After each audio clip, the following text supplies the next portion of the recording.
What if every part of your personal life, from who you marry to whether you hold hands in public, was strictly controlled by the state?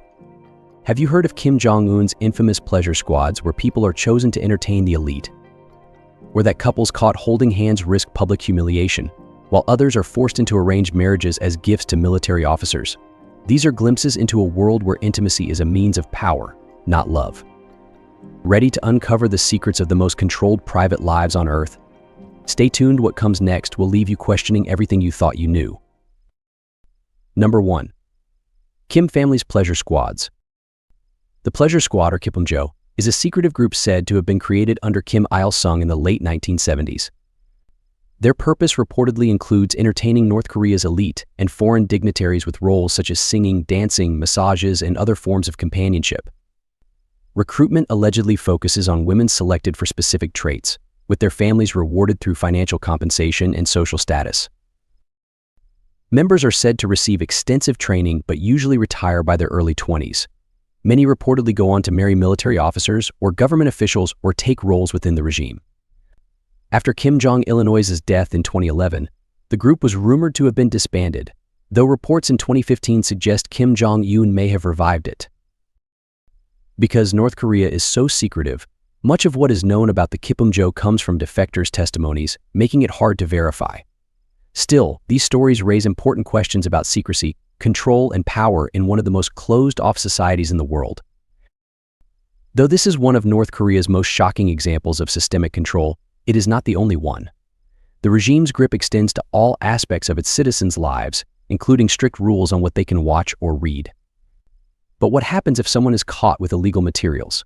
Stay tuned. Number 2. Strict censorship.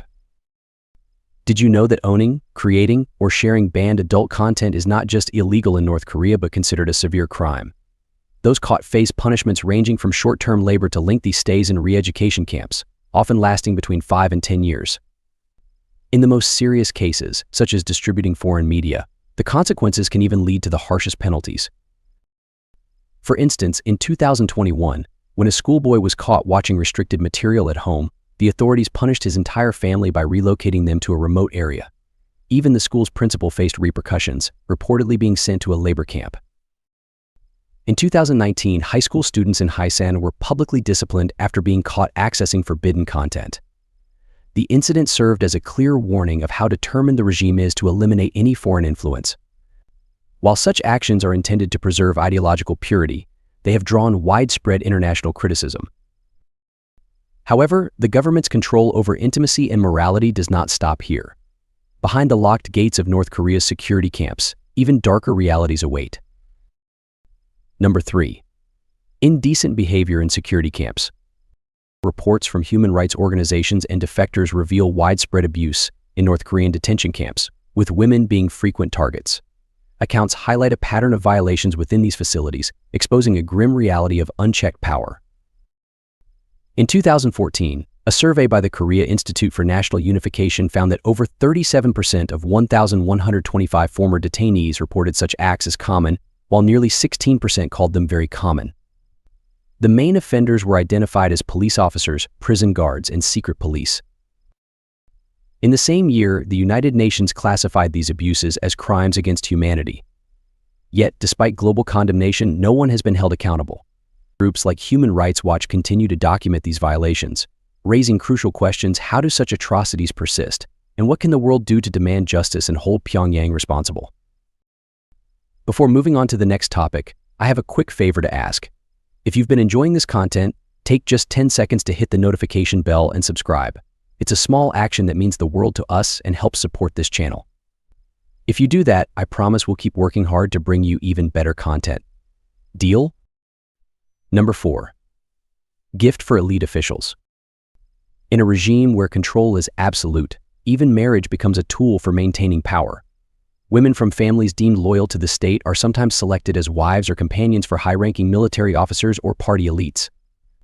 This is not a romantic choice but a duty. The regime frames it as an honor, but the reality is far from celebratory. These women have no voice in the decision. Refusing is simply not an option. Declining such an honor would be interpreted as disloyalty to the supreme leader, a choice that could result in severe consequences, not only for the woman but also for her entire family. According to testimonies collected by the Committee for Human Rights in North Korea, local officials nominate candidates they consider appropriate, often based on factors like physical appearance, age, and family background. Families are usually told that their daughters will be serving the nation in a prestigious capacity. These women are then expected to fulfill their husbands' needs while projecting unwavering loyalty and devotion to the regime. What do you think about a society where marriage is a tool for control rather than love?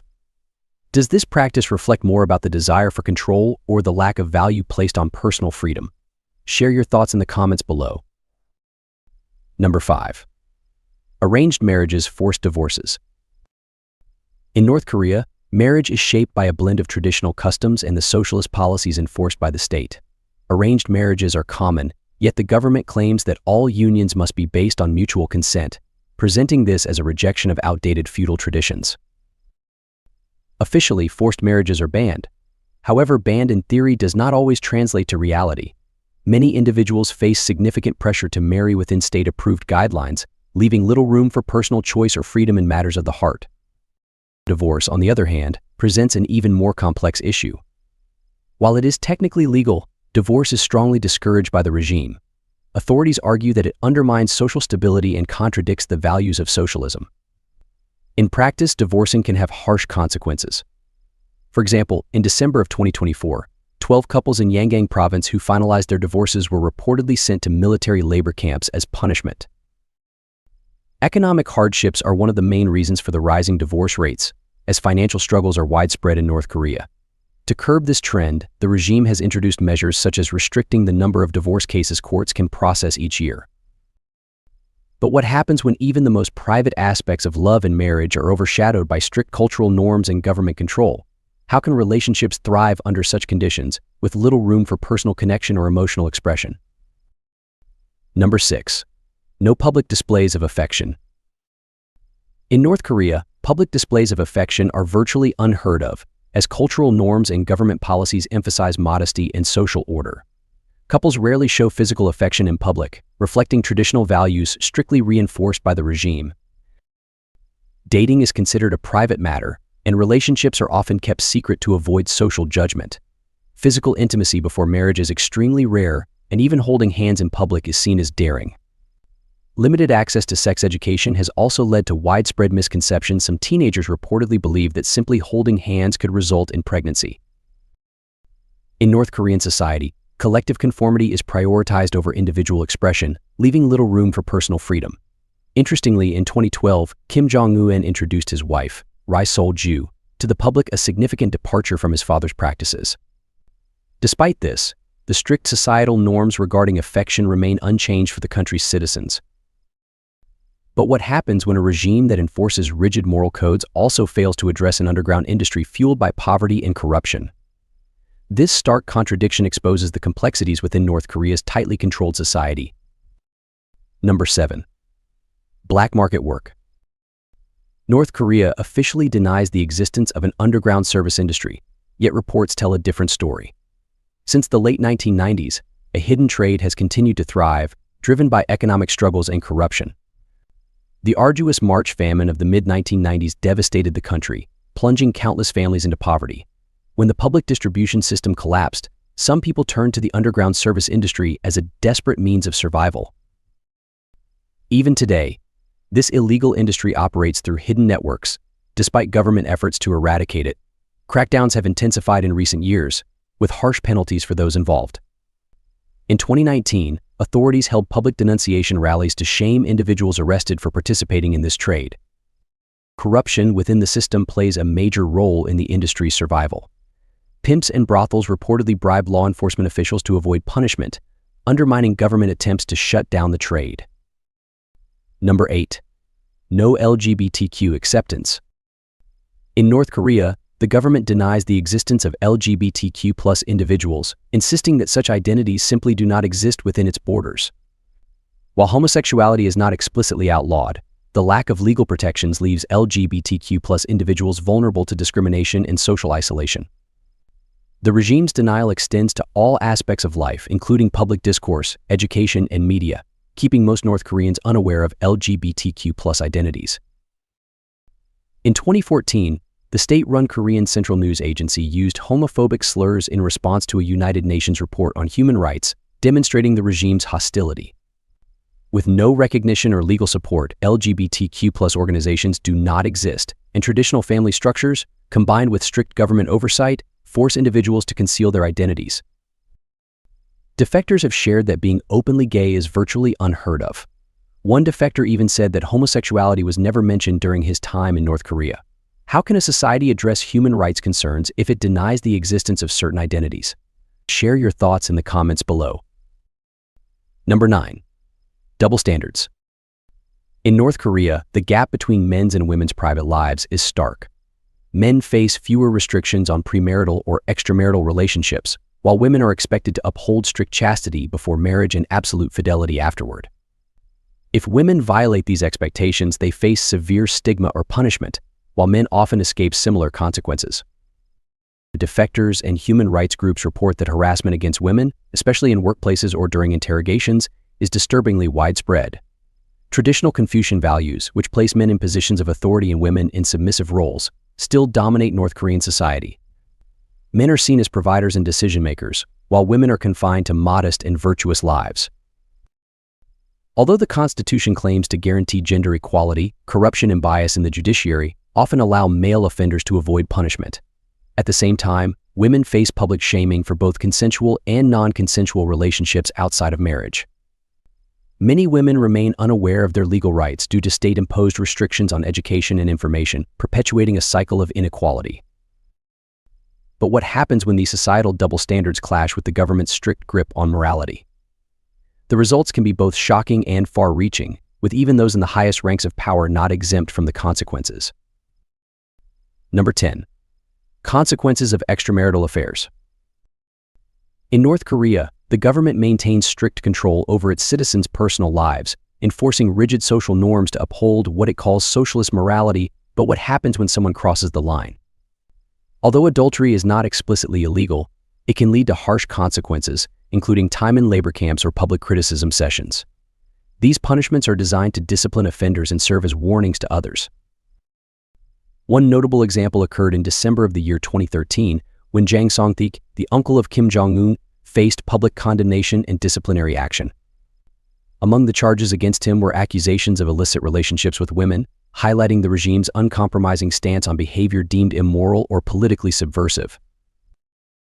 The consequences of extramarital affairs illustrate North Korea's severe control over personal behavior. Yet, this strict ideology extends even further, influencing the most personal aspects of life and shaping how many women experience the start of their lives as mothers. Number 11. Mandatory hospital births. In North Korea, the conditions women face while giving birth raise serious concerns about healthcare access and basic human rights. Women who tested positive for COVID-19 were reportedly sent to makeshift facilities like warehouses or cooperative farms to deliver their babies, often with inadequate medical resources. Such conditions spark questions about the quality of care and its impact on maternal health and safety. Additionally, women repatriated from China reportedly encounter systemic challenges in detention centers, including restrictions on their parental rights. This is especially true in cases where children were fathered by non-North Koreans. These practices reflect the regime's focus on ideological control over personal identity and rights, revealing deeper issues in how policy intersects with gender and individual freedoms in North Korea. What do you think about the difficulties faced by North Korean women, especially in detention centers? Should international organizations take a stronger role in addressing these challenges, or is this an issue that should remain internal? Let us know your thoughts in the comments below, and don't forget to subscribe for more fascinating insights into life in remote and hidden societies. Number 12. Mandatory to give birth to sons. In North Korea, the expectation to have a son highlights the deep gender inequality rooted in its society. With men traditionally holding positions of power, producing a male child is seen as a wife's essential duty. Despite scientific evidence that a child's sex is not solely determined by the mother, traditional beliefs unfairly place full blame on women. The pressure to bear sons can be overwhelming, and failure often leads to harsh consequences.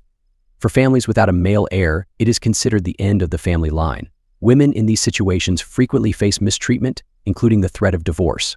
Recent estimates from the Korean Population Agency suggest that nearly 2 million North Korean women struggle with the societal burden of not producing sons.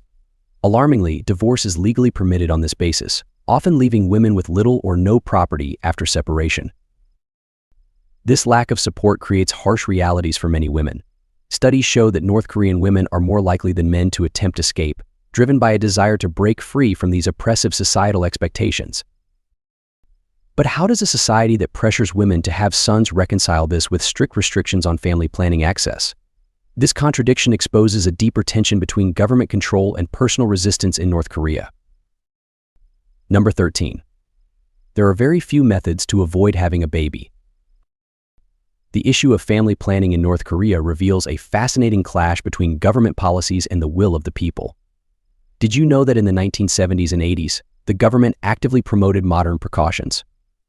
However, in October of the year 2015, this policy was reversed. The government banned doctors from performing procedures for birth control in an effort to address the country's declining population. Those who violated the policy, including unlicensed individuals, could face up to 3 years in prison. Despite these restrictions, family planning methods remain available through informal markets known as jangmadang. Items for prevention are highly sought after, often smuggled into the country by traders traveling from China. This growing demand reflects a rising awareness of family planning among North Koreans, even under tight government control. Interestingly, a 2016 United Nations report revealed that the prevalence rate of precautions among North Korean women was 70%, surpassing the global average of 64% at the time. How does this underground access thrive in such a tightly controlled society, and what does it say about the resilience and ingenuity of the North Korean people? How does a regime that limits access to family planning also impose such strict control over the intimate lives of its citizens? This contradiction exposes the deeply ingrained complexities of North Korea's social policies. Number 14. Restrictive dating culture for youth. Dating in North Korea is shrouded in secrecy, with young couples carefully navigating the watchful eyes of the regime. To express their feelings without drawing attention, they often use coded messages or poetry filled with metaphors. These notes are usually destroyed after reading to leave no trace of their private emotions. The secrecy extends to where they meet, with couples often choosing secluded spots like parks, wooded areas, or abandoned buildings to avoid being seen. But the risks are high. Intimate relationships without official approval can result in public condemnation or severe punishment. The threat of being reported is constant, as neighbors, classmates, and even family members are encouraged by the regime to monitor and report any anti-socialist behavior. Those caught face public self-criticism sessions, which serve as both punishment and a warning to others. Still, the influence of foreign media, particularly South Korean dramas, is quietly inspiring rebellion among North Korean youth, challenging the regime's strict norms. This clash between the secrecy of young love and the harsh realities of life under the regime raises a bigger question: how does a government maintain such tight control over personal relationships while dealing with those seeking freedom from its grip? Number 15. Illegal acts involving people. Facing poverty and political oppression, many North Koreans attempt to escape to China in search of safety and a better life. Reports show that a large percentage of North Korean defectors are women, many of whom encounter significant dangers through criminal networks operating in China. China's historical policies and cultural norms have led to a gender imbalance, creating a demand for companionship and fostering illegal markets that exploit vulnerable women. Many of these women face harsh conditions, and testimonies from defectors and human rights organizations highlight the urgent need for solutions to address the struggles these women endure both at home and abroad.